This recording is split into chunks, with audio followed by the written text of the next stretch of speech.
पिछले 24 घंटों में हरिकेन हेनरी एक खतरनाक कैटेगरी 2 तूफान बन गया है। ये ईस्टर्न कोस्ट से टकरा रहा है और एनविल शहर की तरफ बढ़ रहा है। तटीय कस्बों के निवासियों, खासकर एनविल के लोगों को तुरंत वहां से सुरक्षित बाहर निकलने की सलाह दी गई है। डकोटा को अगोराफोबिया यानी बाहर निकलने का डर है। वो खाना ऑर्डर करने के लिए अपने रोज के रेस्टोरेंट में फोन करती है, पर वो बताते हैं कि खराब मौसम की वजह से वो बंद कर रहे हैं। डर से कांपते हुए वो खुद को बाहर निकलने के लिए मजबूर करती है। सायरन की आवाज से उसके दिल की धड़कन बढ़ जाती है। तभी वो अपने पड़ोसी से टकरा जाती है। पड़ोसी फिक्र जताते हुए कहता है कि उसने उसकी मां की मौत के बाद से डकोटा को बाहर नहीं देखा। वो उसे अपने परिवार के साथ चलने को कहता है, पर वो मना कर देती है। शहर के दूसरी तरफ डी अपने बड़े भाई रॉन को पानी में कूदते हुए देख रही है, जबकि छोटा भाई विल उसे चीयर कर रहा है। उनकी खुशी तब खत्म हो जाती है जब उनके फोस्टर पिता बिली ओल्सन उन पर बुरी तरह चिल्लाते हैं। वो गुस्से में कहता है कि अगर वो बीमार पड़े तो डॉक्टर का बिल उसे ही भरना पड़ेगा। डी धीरे से कहती है कि वो उन्हें कभी डॉक्टर के पास नहीं ले जाएगा। जब बिली उसे ये बात जोर से बोलने को कहता है तो वो चुप रह जाती है। मैककेज मीट प्लांट में लीसा, जो कि 9 महीने की प्रेग्नेंट है, अपनी कार की ओर भागती है। उसका साथी बॉब उसे सावधानी से गाड़ी चलाने की सलाह देता है। फोन पर लीसा की मां उसे फिर से याद दिलाती हैं कि कैसे वो अपने मंगेतर के लिए न्यूयॉर्क से एनविल आई थी, जिसने प्रेग्नेंट होने के बाद उसे अकेला छोड़ दिया। मां की सलाह और सवालों से परेशान होकर लीसा कहती है कि बॉस के कहने पर उसे काम पर रुकना पड़ा था। तभी उसकी मां घबराकर बताती है कि न्यूज के मुताबिक बाढ़ की वजह से अब हाईवे और मेन रास्ते पूरी तरह बंद हो चुके हैं। इसी बीच डॉक्टर डेल एडवर्ड्स, जो एक मरीन बायोलॉजिस्ट हैं, तूफान की खबरों को ध्यान से सुन रहे हैं। उनके साथी ब्रायन पूछते हैं कि हालात कितने खराब होंगे। डेल बताते हैं कि ये बहुत गंभीर होगा, क्योंकि बरमूडा के साउथ में रहने वाले समुद्री जीव बचने के लिए नॉर्थ की ओर जा रहे हैं। ब्रायन पूछता है कि क्या उन्होंने सभी बुल शार्क्स को टैग कर लिया है, पर डेल मना कर देते हैं और कहते हैं कि तूफान की वजह से बहुत सारी शार्क इस तरफ आ रही हैं। तभी हार्बर मास्टर ग्रेग बताते हैं कि तूफान कैटेगरी 6 तक पहुंच सकता है। डेल तुरंत अपनी भांजी को फोन करते हैं। डकोटा पहली ही घंटी पर फोन उठा लेती है। डेल पूछते हैं कि क्या उसके पास शहर से निकलने का कोई रास्ता है, वरना वो खुद उसे लेने आएंगे। लेकिन डकोटा घर में ही रुकने की जिद करती है। डेल उसे चेतावनी देते हैं कि घर शायद ये तूफान न झेल पाए और उसके कमरे में पानी भर सकता है। डकोटा मजाक में कहती है कि इसमें मजा आएगा और खबरें हमेशा बढ़ा चढ़ाकर दिखाई जाती हैं। डेल प्यार से समझाते हैं कि वो उसका दुख समझते हैं और वो भी उसकी मां को याद करते हैं, पर घर में छिपने से दर्द कम नहीं होगा। डकोटा हंसते हुए उन्हें चिढ़ाती है कि वो अच्छे पेरेंट नहीं बन पा रहे।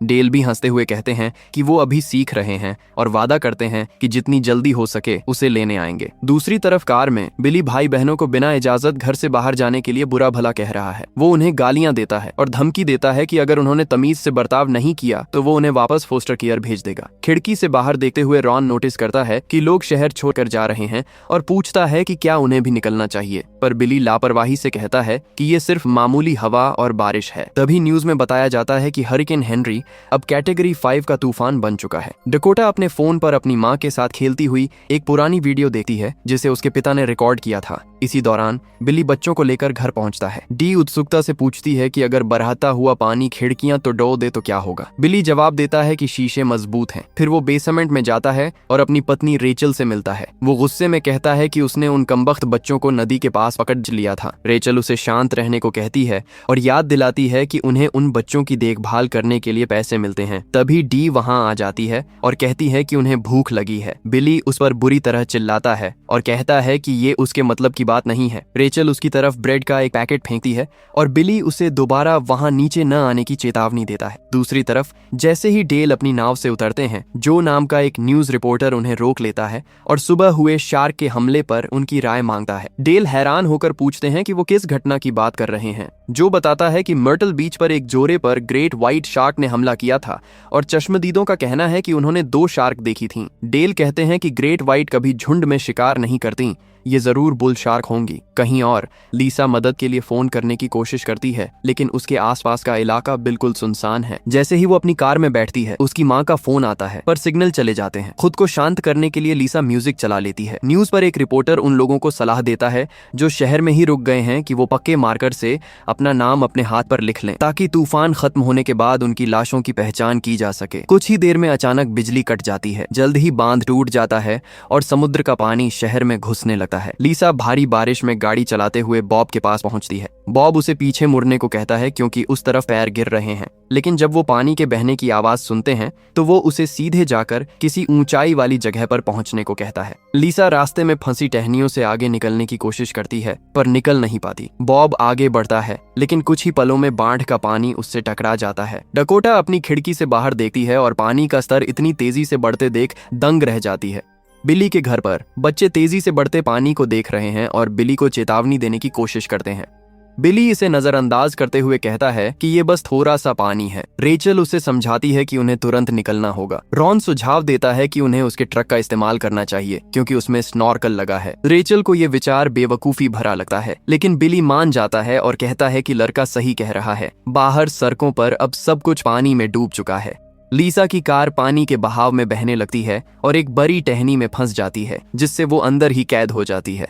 बॉब का ट्रक एक मूर्ति से टकराकर टूट जाता है और उसमें रखा मछलियों का चारा पानी में बिखर जाता है।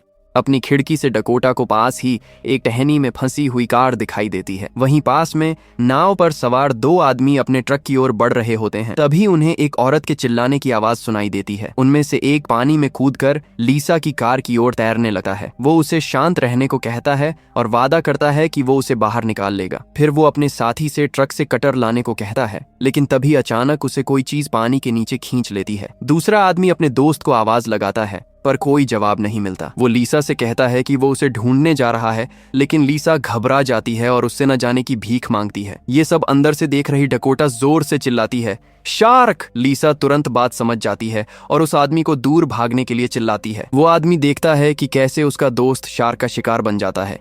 शोर सुनकर बॉब अपने टूटे हुए ट्रक से बाहर निकलने की कोशिश करता है, लेकिन उस पर भी हमला होता है और वो पानी के नीचे खींच लिया जाता है। लीसा बेबस होकर देखती रहती है क्योंकि वो आदमी उसकी आंखों के सामने मारा जाता है। नाव पर बैठे डेल खबर देखते हैं कि I-7 हाईवे पूरी तरह डूब चुका है। डेल अपने लैपटॉप पर देखते हैं और उन्हें एहसास होता है कि बाढ़ का पानी इतनी दूर तक नहीं पहुंचना चाहिए था जब तक कि बांध न टूटा हो। डेल मदद के लिए जो के पास जाने का फैसला करते हैं। वो वादा करते हैं कि जो चाहे शूट कर सकता है, बस उसे उन्हें और उनकी नाव को एनविल के जितना हो सके करीब ले जाना होगा। बिली के घर पर बच्चे देखते हैं कि उनके फोस्टर माता पिता गैरेज की ओर जा रहे हैं। तभी उन्हें पानी में एक शार्क दिखाई देती है। जैसे ही बिली अपने ट्रक की चाबियां ढूंढता है, एक शार्क अचानक उस पर हमला कर देती है। रेचल चिल्लाती है जब बिली पानी के नीचे खींच लिया जाता है। वो एक पल के लिए ऊपर आता है, तभी रेचल को भी पानी के नीचे खींच लिया जाता है। बच्चे चिल्लाते हैं और बिली से उन्हें न छोड़ ढहने की भीख मांगते हैं, लेकिन वो उनकी अनसुनी कर देता है और बचने की कोशिश में गैरेज की ओर भागकर ट्रक का दरवाजा खोलता है। इससे पहले कि वो अंदर जा पाता, शार्क फिर से हमला करती है और उसे खींच ले जाती है। सहमी हुई डी रॉन की तरफ मुड़ती है और पूछती है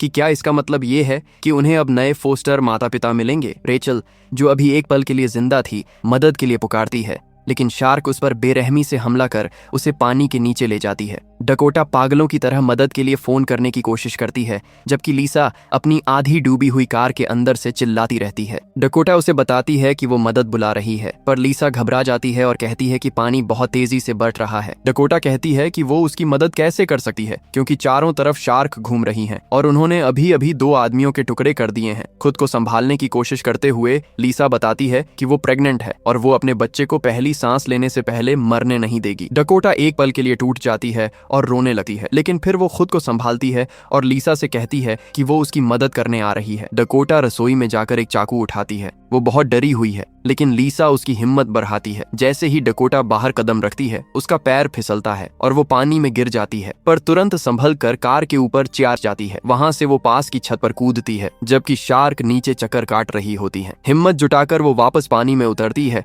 और उस पैर की टहनी पर चढ़ जाती है जहां लीसा की कार फंसी है। कांपते हाथों से वो टहनियों को काटना शुरू करती है। आखिरकार लीसा आजाद हो जाती है और दोनों सुरक्षित घर के अंदर पहुंच जाती हैं। लीसा उसे धन्यवाद देती है। इसी बीच ब्रायन बताता है कि नेली अब डकोटा के घर से ज्यादा दूर नहीं है। जो उलझन में पूछता है कि नेली क्या है। डेल बताते हैं कि नेली एक प्रेग्नेंट ग्रेट व्हाइट शार्क है जिसे वो पिछले 3 साल से ट्रैक कर रहे हैं। जो मुस्कुराता है और अपने कैमरामैन से कहता है कि उन्हें बहुत बढ़िया फुटेज मिलने वाला है। तभी उनकी वैन रुक जाती है क्योंकि आगे की सड़कें पूरी तरह पानी में डूबी और टूटी हुई हैं। बिली के घर पर रॉन कहता है कि उन्हें दरवाजा बंद कर देना चाहिए ताकि शार्क अंदर न आ सके। डी दरवाजा बंद करने के लिए आगे बढ़ती है। वो सावधानी से काउंटर पर चढ़ती है, लेकिन जैसे ही वो दरवाजा बंद करने की कोशिश करती है, शार्क अंदर घुसने के लिए जोर लगाती है और उसका संतुलन बिगड़ जाता है। रॉन तुरंत उसे बचा लेता है। डकोटा के घर पर वो लीसा को एक तौलिया देती है। लीसा पूछती है कि क्या वो अकेली रहती है, तो डकोटा हाँ में सिर हिलाती है। जब लीसा उसके माता पिता के बारे में पूछती है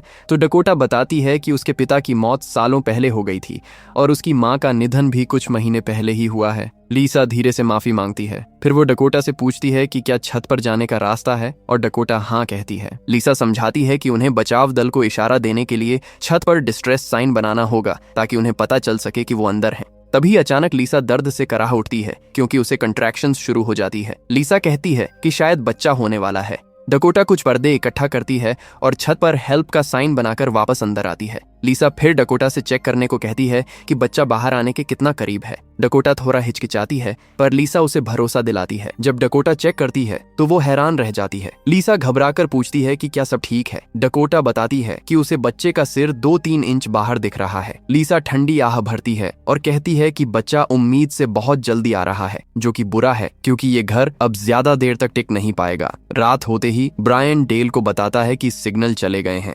डेल रिपोर्टर जो से कहते हैं कि वो कम सामान साथ रखें क्योंकि आगे का रास्ता वो नाव से तय करेंगे। जो हिचकिचाता है और पूछता है कि क्या ये सुरक्षित भी है। डेल साफ कहते हैं कि कैटेगरी 5 का तूफान और ऊपर से चारों तरफ घूमती शार्क ये बिल्कुल भी सुरक्षित नहीं है। जो सवाल करता है कि अगर सारी तकनीक खराब हो गई है तो उन्हें रास्ता कैसे पता चलेगा। इसी बीच रॉन दूसरों से कहता है कि उन्हें छत पर जाना होगा क्योंकि पानी लगातार बढ़ रहा है, लेकिन उससे पहले उन्हें शार्क का ध्यान भटकाने के लिए कुछ चाहिए। डी बताती है कि उसने बेसमेंट में कुछ मीट देखा था। रॉन मान जाता है कि ये काम कर सकता है, लेकिन विल डरता है और याद दिलाता है कि बिली ने उन्हें कभी वहां जाने की इजाजत नहीं दी थी। वो बिली की परवाह न करने का फैसला करते हैं। बाहर बारिश और तेज हो जाती है। डकोटा लीसा को बताती है कि उसने वो नाव देखी है जिससे वो 2 आदमी आए थे, लेकिन वो घर से बहुत दूर है। तभी लीसा दर्द से चिल्ला उठती है। डकोटा बहुत घबरा जाती है और तेज सांसें लेने लगती है। दर्द के बावजूद लीसा अपने होने वाले बच्चे से बात करती है और उससे विनती करती है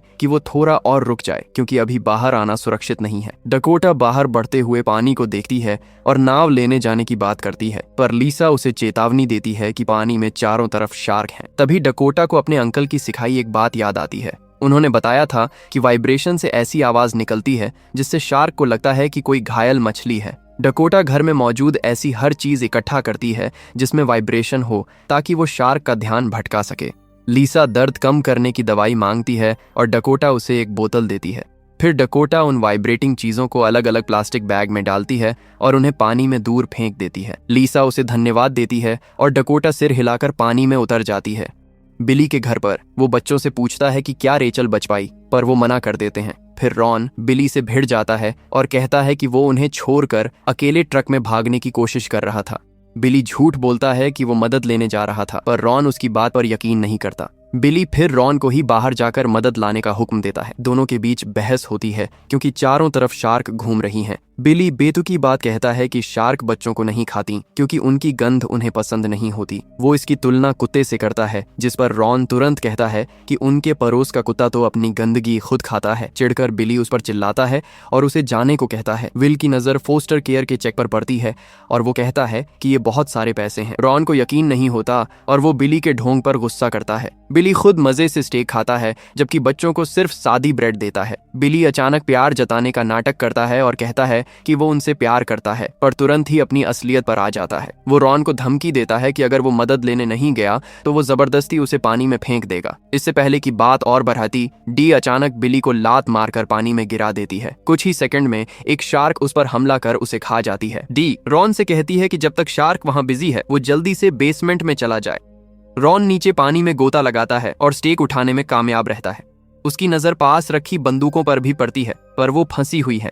जैसे ही वो मुड़ता है उसकी शर्ट एक हुक में फंस जाती है। रॉन खुद को छुड़ाता है, एक बॉक्स उठाता है और तेजी से ऊपर तैर कर आ जाता है। वो बाल बाल बचता है। इसी बीच डकोटा का घर लगातार पानी में डूब रहा है। बाहर डकोटा तैरते हुए नाव की ओर बढ़ती है। रास्ते में वो देखती है कि एक शार्क उसी वाइब्रेटिंग मशीन को काट रही है जिसे उसने फेंका था। वो अपनी पूरी ताकत लगाकर तैरती है जबकि शार्क उन खिलौनों पर हमला कर रही होती है। जब ऐसा लगता है कि शार्क उस पर हमला करने वाली है तो वो अचानक डर कर उसके पास से तेजी से निकल जाती है। कुछ पल बाद डकोटा नीचे देखती है तो उसे समझ आता है कि ऐसा क्यों हुआ। एक बहुत बड़ी ग्रेट व्हाइट शार्क उसके ठीक नीचे से गुजर रही थी। बुरी तरह डर कर वो नाव पर चढ़ जाती है और अपनी आंखें बंद कर लेती है। उसे यकीन नहीं होता कि वो मौत के कितने करीब थी। उधर डेल और उनका ग्रुप एनविल के करीब पहुंच रहे हैं, जो उत्सुकता से पूछता है कि उन्होंने शार्क के बारे में पढ़ाई क्यों चुनी। डेल बताते हैं कि वो जाम्बेजी रिवर के किनारे पले बढ़े हैं, जहां सब एक ही जानवर से सबसे ज्यादा डरते थे, हिप्पोपोटेमस। वो बहुत समझदार, तेज और अपने इलाके को लेकर बहुत खतरनाक होते हैं। डेल बताते हैं कि कैसे एक दिन जब वो नदी में केकरे ढूंढ रहे थे